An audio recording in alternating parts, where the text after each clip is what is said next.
name's Elizabeth Powsland. I was in a 6-year domestic violence relationship, of which I had a child before and then one child after. Basically, I didn't believe that it was domestic and sexual abuse until I'd finished it with him. Didn't really know the signs until I started a new relationship.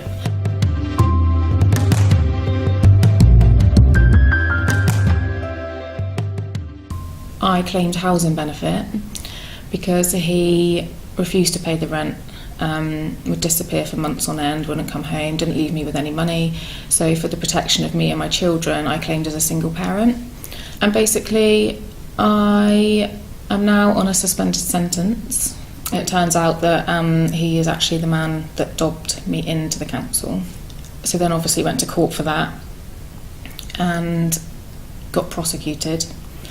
And the most hurtful thing out of all of it is I was a student nurse and I was 2 years into my uni degree and I now can't practice.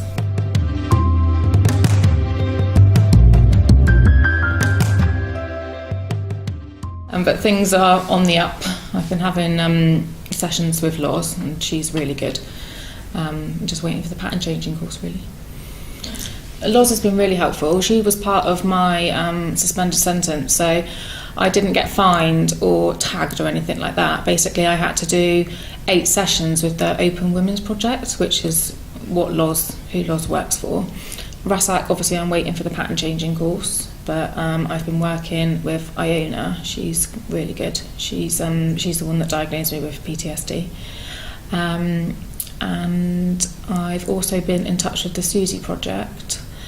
But they're basically the only providers that I've used, and my GP, because I take antidepressants, so he's been really good with that. He didn't speak to me in like layman's terms, so that was really nice as well. That was quite reassuring. He didn't make me do like, they do that like suicide check and stuff like that, like on a bit of paper. Like he literally just asked me, because I think he knew that I was going to be honest in what I was saying. So that's good, being spoken to like an adult. After everything you go through, it's nice to be able to relate with people like that. Yeah.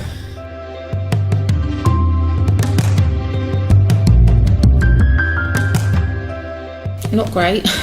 The interview that they do in the job centre is horrendous. I wouldn't wish it on anybody. 2 hours I was in there and it's just awful. Also, going into court is really daunting. It's really scary, like going into a courtroom and standing in the box, and obviously you're stood with a police officer. I had a barrister. I paid for a barrister for the day because I wanted as much help on my side as I could, which cost me £300, but it was worth it because she was really good. The judge was understanding, basically said that it was a mix-up on my behalf, but he had to give me something because obviously I was in the wrong, and that's what he gave me, a 12-month suspended sentence. But in the meantime, it's ruined my career.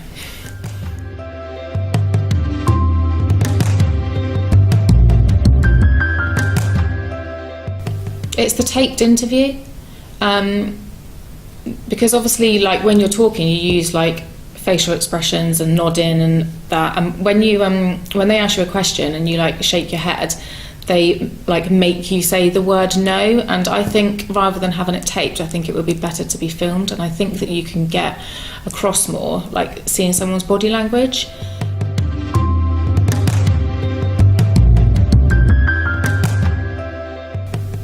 I just like to make it more aware that domestic abuse needs to be taken seriously, and sexual abuse, it's not a good thing to go through.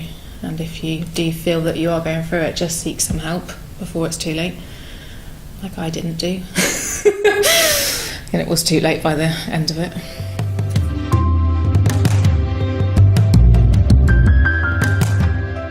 So I'm hoping that my DBS record will be cleared and then I can start my nurse training again, because it is like my ultimate dream. But for the future, I don't really know. I just take each day as it comes. I don't really look ahead or plan anything. It's just so unpredictable.